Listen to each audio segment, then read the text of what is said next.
Dear Mama Colleen, itago mo na lang po ako sa pangalang Hana, 45 years old.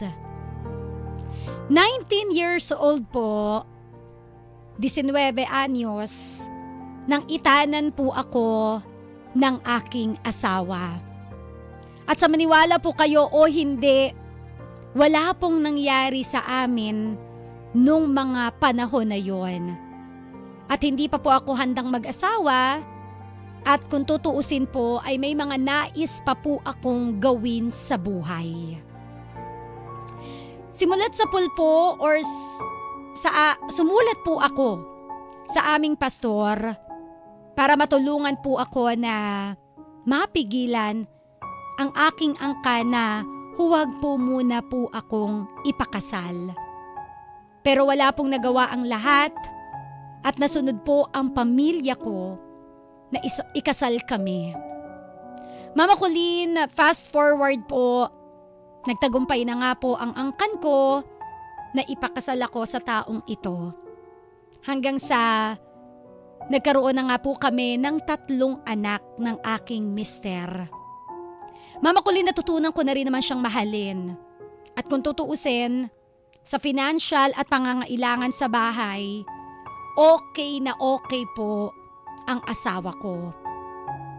Kaya lang nga lamang po taong 2013-2014, meron pong ipinagtapat ang asawa ko.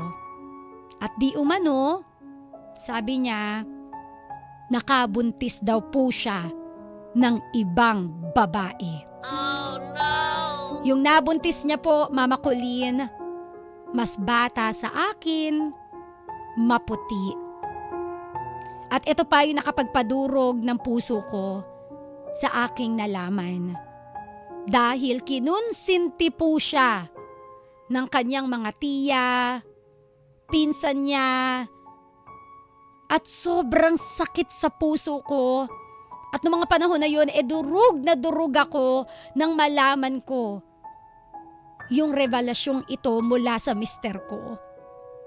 Ang sakit, Mama Colleen, dahil sa tuwing pupunta siya sa kabit niya ng Martes o Huwebes, nasasaktan ako at nagpapaalam naman po siya sa akin na kailangan niya daw puntahan kasi nga po may anak silang 2. Andun yung lilimasin ko lahat ng pera niya sa pitaka.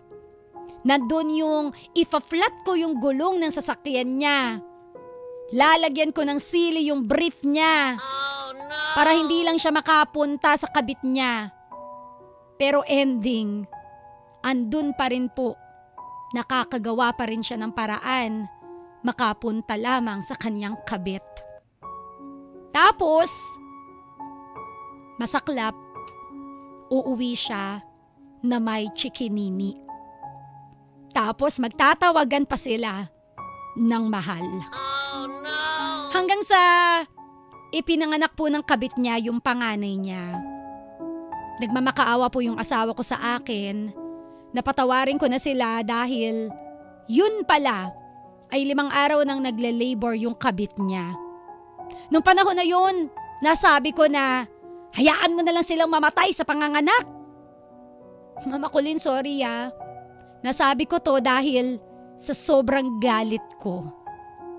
Oo, hinangad ko na mamatay na lang yung kabit niya sa panganganak. At Mama Colleen, yung akala ko na unang pagkakasala ni Mister, hanggang dun na lang nasundan pa. Oh no! Opo, Mama Colleen, nakadalawang anak po sila ng kabit niya. Lumipas ang taon at uuwi na sa probinsya ang kabit ng asawa ko at ihahatid sa airport. Nagpaalam po yung asawa ko sa akin sa tuwing ito po'y pupunta sa kabit niya. Lagi naman po siyang nagpapaalam in fairness.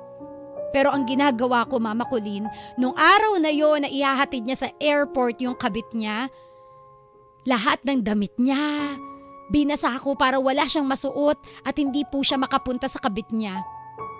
Kasi napakasakit eh. Nandyan yung ipakulam ko yung kabit niya.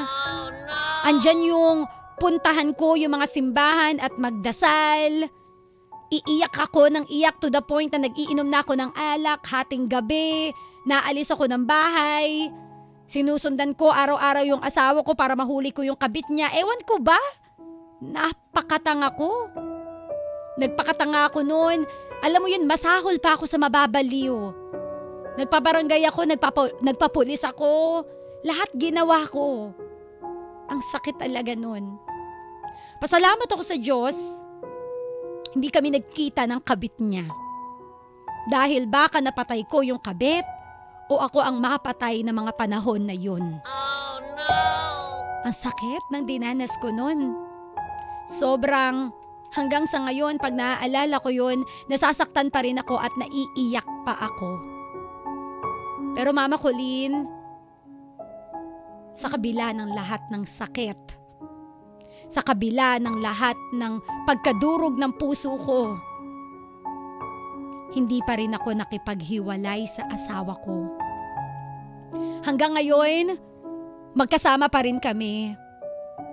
Pero aminin ko, Mama Colleen, wala na po akong amor sa asawa ko. Dahil sa tuwing nag-aaway kami, naaalala ko po at nabubuksan ko pa rin po yung nangyari sa amin ng mga ilang taon na ang nakalipas. Hanggang sa nalaman ko na nagpapadala pa rin ng pera ang asawa ko sa kabit niya. Noon nakita ko sa pitaka niya yung resibo ng remittance. Kaya nalaman ko yung buong pangalan ng kabit ng asawa ko. Again sa kabila nun, pinatawad ko yung asawa ko. Pero Mama Colleen, ang sakit pa rin ng puso ko dahil sa tuwing naaalala ko yun, nasasaktan pa rin ako eh. Kaya hindi ko alam, gulong-gulo ang utak ko. Mama Colleen, ano ba ang dapat kong gawin para maghilom po yung sakit sa puso ko na hindi ko na po maalala yung sakit ng nakaraan? Ngayon po ay gustong ipakuha ng kanyang kamag-anak, yung anak na babae, at dito sa amin titira. Di po kaya Mama Colleen, parang hindi ko po kaya na makita yung anak niya sa kabit niya. Mas lalo po ata akong masasaktan. Ayoko po talaga. Isa pa sa sinusumbat ko sa asawa ko, noong 19 years old ako, ayoko pa po talagang mag-asawa. Pero siya tong mapilit. Alam mo yun na parang, nung 19 ako, pinilit mo ko na magpakasal ako. Tapos ngayon, sinaktan mo ko ng sobra. Na kung may pinagsisisihan ako, ay yun po na siya ang napangasawa ko. Ang dami kong what if? What if kung ipinaglaban ko po yung sarili ko noon na huwag munang mag-asawa? Ganito pa rin kaya ang dinanas ko? Ang makaharap ang pagsubok ng aking pag-ibig? Ewan ko po ba bakit gano'n na lang po ang galit ko noong mga panahon na yun? Normal lang po ba yung naging ugali ko noon dahil sa panloloko nila sa akin? Pero sa totoo lang, feeling ko ang sama-sama kong tao ng mga panahon na yun. Sa totoo lang, nagigilty ako sa lahat ng mga ginawa kong paraan para lang mapigilan yung pagpunta ng asawa ko sa kabit niya. Bakit ako pa yung kailangang mag-guilty? Pero at the back of my mind, siguro naman po, normal lamang po yung inasal ko noon kasi sobrang sakit ang ginawa nila sa akin eh. Pero eto ang latest, Mama Colleen. Ngayon daw, ay may asawa na yung naging kabit ng asawa ko. At balita ko pa, ipinaampon yung anak nila sa kapatid nung babae. Pero iniisip pa rin ng asawa ko yung kabit niya. At ramdam ko, alam ko, na nalulungkot pa rin siya dahil umalis na yung kabit niya dito sa Cavite at pumunta ng probinsya. Mama Colleen, yun lang naman ang tanong ko eh. Ano po ba ang dapat kong gawin para maghilom yung sakit sa puso ko? Yung hindi ko na po maalala yung sakit ng nakaraan ko. Sana po ay madamayan niyo ako sa aking pinagdadaanan. Kahit yung mga anak ko ay wala na ring amor sa kanya. Muli, ako po si Hannah, 45 years old. At ito po ang aking kwento dito sa Heart to Heart with Mama Colleen. Pagpapatawad, sabi mo pinatawad mo yung asawa mo. Ito yung eksaktong sinabi mo. Pinatawad ko yung asawa ko, pero Mama Colleen, yung sakit pa rin ang puso ko, nandito pa rin. Lagi pa rin akong nasasaktan tuwing naaalala ko yung ginawa ng asawa ko. Alam mo yon, may mga taong sinasabi nila, diba, forgive and forget. Pero ang eksena po ni Hannah, I can forgive, but I cannot forget. Oh no! Para sa akin, hindi po pagpapatawad ang tawag doon. Sinasabi mo lang na pinatawad mo siya, pero walang katotohanan yun, lahat yun ay kasinungalingan. Masabi lang na, nagpatawad naman ako eh. Pero deep inside, hindi ka talaga tunay na nagpatawad. Kasi ako naniniwala si Mama Colleen that when you forgive, you will also forget anuman yung nagawa niyang pagkakasala sa'yo. Or hindi man totally forget. Kasi nga, di ba, we need to learn from the past, we need to learn from our mistakes, and we need to guard ourselves na simula ngayon dahil baka ulitin na naman niya. Valid din naman yung feeling na yun eh. Kaya lang, again, when you forgive, wala na dapat hungkatan. Wala na dapat eksenang para kang historian na kapag ka nag-aaway kayo, ibabalik mo yung kasalanan niya kahit tapos na ito. Kasi pag ganun po yung eksena, hindi po totoo na nagpatawad ka. Kasi inuungkat mo yung kasalanan niya na nagawa niya noon na wala na dapat ungkatan pa. Okay? Okay lang. Sige, naiintindihan ko that when you forgive, sometimes mahirap kalimutan. Naiintindihan ko that when you forgive, sometimes nagiging nakataas na yung wall mo kahit papaano. Naiintindihan ko yun. Gets na gets kita dyan, te. But again, oo, you forgive. Pero hindi 100%. Oo, you forgive. Pero 50% lang yun, bebe ko. Kasi hindi ka pa talaga magaling. At inuungkat mo pa rin kasi yung nakaraan. When you forgive, wala na dapat ungkatan. Ngayon, valid naman yung nararamdaman mo. Hindi namin i-invalidate yan kasi kahit sino yung dumating o maka-experience ng experience mo, nakakainis naman talaga eh. Alam mo yung valid na isinuko mo na nga yung sarili mo at the age of 19 kahit labag sa loob mo. Kumbaga parang in short, binigay mo ang lahat pero bakit hindi naging sapat? Nandun na yun eh. 'Di ba? Na parang after ko ibigay ang sarili ko sa iyo noong mga panahon na ayoko pa. 'Di ba? Nag-sacrifice ako. Lahat ng mga gusto kong gawin sinet aside ko just for you. And after all the sacrifices, niloko mo ko, ginago mo ko. Nandun na tayo eh. But again, you still have options nung panahon na yun. You cannot blame him alone.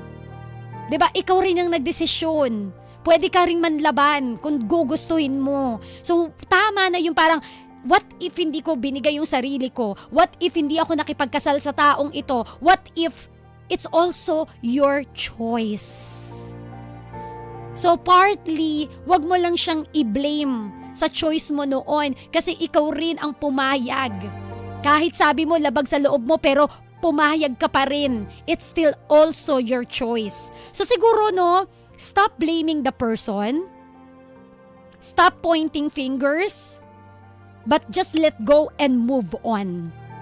Kung talagang hindi ka pa magaling, do not force yourself na manatili sa relasyong yan.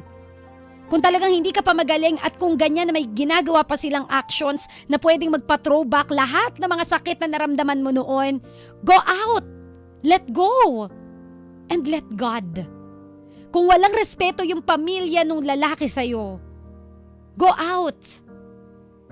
Pero baka lang kasi, kaya gusto nilang kunin yung bata sa kabit, baka wala namang kwenta kasi si kabit. Oh, no. Baka gusto nung pamilya nung lalaki kunin yung bata, baka kasi mas mapabuti yung future ng bata kapag ka nasa piling ninyo. But again, I understand na hindi mo kaya makita yung produkto ng kasalanan ng asawa mo. So go! Gawin mo kung ano yung tingin mong mas magiging okay ka. Go! Umalis ka kung tingin mo yan yung magiging paraan para maging okay ka. Kung pagod ka nang ipaglaban siya, ikaw ang nasa sayo yan. Kung kaya mo pang laruin yung baraha na yan, nasa sayo yan. But you also have the right na magpahinga kung talagang masakit na. You also have the right na lumayo-layo kung medyo talagang hindi na kinakaya ng sarili mo. Now stand up for yourself. Stand up para sa pamilya mo. Kung talagang masakit na. You always have a choice. Dati, nagsisisi ka, hindi mo tinindigan 'di ba? Yung 19 years old ka ang dami mong regrets ngayon Sana pala ganito, sana pala ganyan. Maybe it's also a sign for you to listen to your gut. It's also a sign para pakinggan mo naman kung ano yung sinisigaw ng puso mo. Baka ito na yung panahon para, alam mo yun, pangatawanan mo naman yung gusto mong maging desisyon sa buhay. Para wala ka na namang what if pagdating na panahon. Wala ka na namang isusumbat mo na naman sa tao na, ikaw kasi. Again, ito yung gusto kong iparealize sa'yo. Para wala kang what if, sundin mo kung ano ang nasa puso mo. Kasi mahirap, pagdating ng panahon, isusumbat mo na naman sa kanya yan. Partly, may kasalanan ka rin naman dahil hinayaan mo. Again, you tolerate what you deserve. Now, if you don't deserve this situation, if you don't deserve na sinasaktan ka ng mister mo, then don't tolerate it. Ganun kasimple. I know, mahirap din naman Mama Colleen, hindi naman ganun kasimple yun. Mag-asawa sila o diba? Nagre-reklamo ka na nga Sinusumbatan mo na nga siya Hindi na healthy. Nasa relasyon ka nga pero puro panunumbat lang din naman ang maririnig sa'yo. Hindi na healthy. So allow yourself to breathe. Allow yourself na magpahinga kung masyado nang masakit. Ang mahirap din kasi dito, again, tinolerate mo. Hindi ka nagpahinga. Ending, na burnout ka, nasusunog ka sa sarili mong kagagawan. Dahil you allow these things to happen. Patunayan mo sa mister mo na, kaya ko mabuhay nung wala ka. Walang yaka. Iba pa yung masasabi kong salita Oo Makapag pa tayo dito, Diba? Stand up. Decide. Para wala ka ng susumbatan pagdating ng panahon at wala ka ng what if. Okay? At the end of the day, buhay mo yan. Kung ano ang nasa puso mo, sundin mo. Kasi again, mahirap yung ganyan na dahil, kasi ganito kasi ganyan What if hindi ko ginanito? What if ganito, ganyan? May sarili kang utak. Kung tingin mo hindi mo to deserve, kung tingin mo hindi ito tama, di bitawan mo. Para hindi ka nasasaktan at hindi mo lang solely isusumbat yan sa taong nagkasala sa'yo. Alright? Tama na yung panunumbat. Tama na yung, ikaw kasi, kung hindi mo ko ginanito, hindi sana ganito. Ikaw rin na may kasalanan. You tolerate these things to happen. But again, ulitin ko lang, sira ulo rin naman talaga yung asawa mo. Pero, yung pagkasira ulo niya, minahal mo. Diba? Iba ka rin naman talaga magmahal. Mahal mo naman talaga siya. Minahal mo siya. Kahit against your will, yung 19 years old ka, hindi ka naman siguro makakatatlong anak sa kanya kung di mo na siya minahal. Minahal mo siya. Mahal mo siya. Ginawa mo nga ang lahat, di ba? Pinakula mo, nakakaloka. Pinakula mo, nilagay mo ng sili yung brief niya. Aray, ang sakit. Yung sakit! Si kuya naramdaman yung sili sa brief. Anong feeling? Parang ako ang nasaktan. Di ba? Oo, nagigilty ka, ginawa mo yung mga yun eh. Okay lang yun. Deserve ng asawa mo yun. Masyadong makate ang tutot niya. Huwag ka mag-guilty. Gets na ng asawa mo, bakit nagawa mo yun? Oo, sira ulo ba naman siya eh. Baka hindi nga lang silang ilagay ko pag ako nasa pwesto mo eh. Lagyan ko yan ng mga higad. Lagyan ko ng hantik, ganyan. Yung pulang hantik, natatagta rin yung tutot niya, pati ano niya, balls niya. Oo. Ay, again, valid. Valid yung naramdaman mo. Umabot ka sa point na nagkasala ka na hindi mo ginusto. Valid naman. Hindi man tama pero mirisi na lang sa asawa mo. Deserve niya yun. Loko siya eh. But again now, kung nasasaktan ka pa rin, kung patuloy ka pa rin nasasaktan, kung ayaw mo na yung barahang yan, hindi mo na kayang laruin, bitawan mo na ang barahang yan. It's time for you to stand up kung ano ang sinisigaw ng puso mo para no regrets na lang and no what ifs pagdating ng panahon. Dalawa lang naman ang choice mo eh. Patuloy na laruin yung barahan na nasa kamay mo o ibibitawan mo na yan at susukuan mo na. Basta ang akin lang, whatever decision ang piliin mo, magdasal ka. Mag-pray ka. Dahil si Lord, hindi ka niya ililid sa maling daan. He will lead you to the right path at ipaparamdam niya yan sa'yo. So yun na lang yun. Magdasal ka bago ka gumawa ng desisyon. Kakapit ka pa ba o lalaban pa? Kawinner, yan po ang kwento ni Hannah, 45 years old. Dito, sa Heart to Heart with Mama Colleen. Speak from your heart, baby ko. Ikaw naman ang bibida mamaya. Gusto kong marinig yung advice mo para kay Hannah. Again, pwede kang tumawag mamaya 0915-312-8215 or kaya naman po mag-text sa 0977-7000-915 or mag-voice message. I-record mo yung boses mo. I-private message mo ako sa DJ Mama Colleen, Colleen, sa aking pagbabalik. Ikaw naman ang magsalita. Speak from your heart. This is Heart to Heart with Mama Colleen.